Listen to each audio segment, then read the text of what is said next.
Hi, we're the Quantification group. Hi, I'm Casey Menderoth, and I'm a junior environmental studies major. Hi, I'm Kennedy Bates. I'm a sophomore wildlife and fisheries bio major. Hi, I'm Elena Fasulo, and I'm a junior environmental studies major. This video will show you what our group has been working on during the fall 2023 semester in the Rubenstein School. Amidst the current climate crisis, our work is crucial for setting the bar for sustainability efforts and pushing others to do the same. To pursue this goal, our main objective is to achieve net zero energy within the Rubenstein buildings. But what does net zero really mean? Although the term has varying definitions, we define it as collecting as much energy as we are using, resulting in a net zero impact on emissions. There are 3 steps to take to achieve net zero. The first is quantifying energy use, helping us determine our energy use intensity. The second step is investigating possible efficiency upgrades. With the information gathered from detailed energy audits, we can determine ways to make our buildings use less energy in total and install upgrades with short payback periods.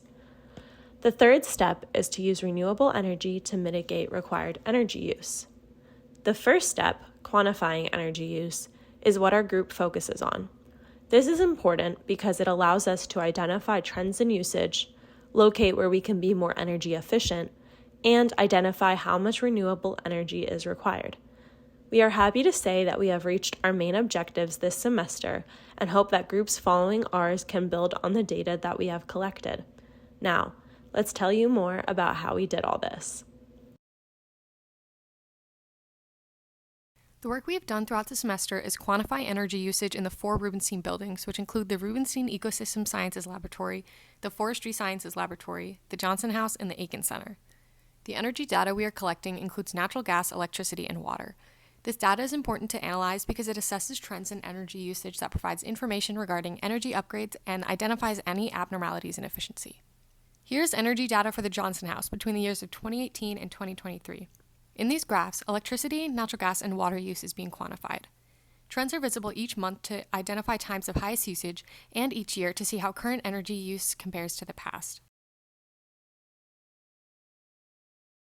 The Johnson House has recently been added to Rubenstein, so we have been researching its quantitative energy usage compared to other Rubenstein buildings.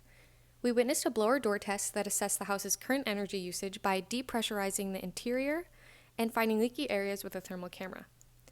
We're waiting on the final energy audit that will contain retro-commissioning opportunities, such as better roof and attic insulation or furnace replacement, that will include the price and payback time for each item, which will look something like this. This is the current furnace in the Johnson House's basement, and we are interested in the potential for ground source heat to be used as an alternative to natural gas. So we look forward to seeing the possibility of this option. All of this information is being used to prepare the Johnson House to be net zero ready. The Aiken Center has recently announced that it is now officially net zero, becoming the first building to achieve this status at UVM. The building earned U.S. Green Building Council LEED Platinum status following the renovations made over a decade ago to make the building more energy efficient. An example of this is its green roof, which has 8 different watersheds that filter and repurpose rainwater. As mentioned earlier, we are quantifying the energy usage of the Aiken building. We diverted a lot of our attention towards Aiken specifically because we need to determine how much energy needs to be mitigated to maintain its net zero energy status. We have quantified Aiken's electricity, water, and natural gas usage from the beginning of January 2014 stretching to the end of 2022, which will allow us to identify energy trends and anomalies from each year. These graphs show Aiken's energy use from 2014 to 2022. We did not include data from 2023 because we have not yet obtained all of it, so including it would make it difficult to accurately compare data from each year.